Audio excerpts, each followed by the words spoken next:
Hello, I'm Dr. Mohan Menon, a medical oncologist at the Lilavati Hospital and Research Center.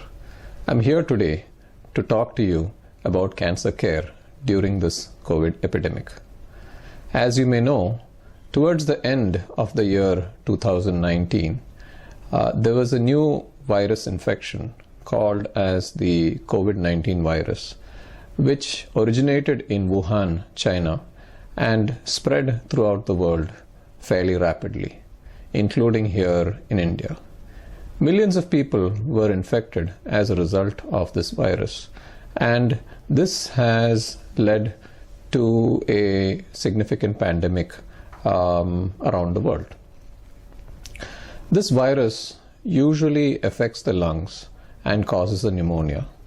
It presents with a history of cough, shortness of breath, fever, besides a plethora of other symptoms.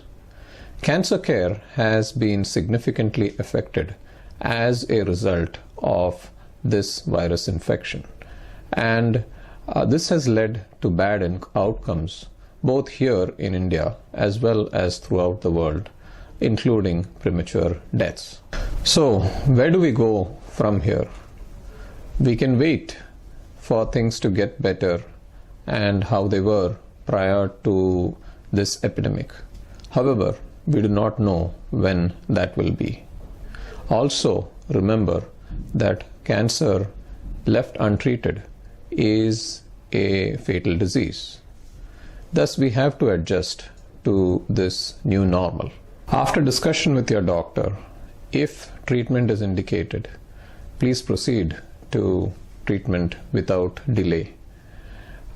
You can also take precautions to avoid an infection, including social distancing, usage of masks, personal protective equipment, as well as hygiene, which are important to reduce the transmission of this infection. Besides these, institutions such as Lilavati Hospital have instituted several measures to prevent the spread of a COVID infection.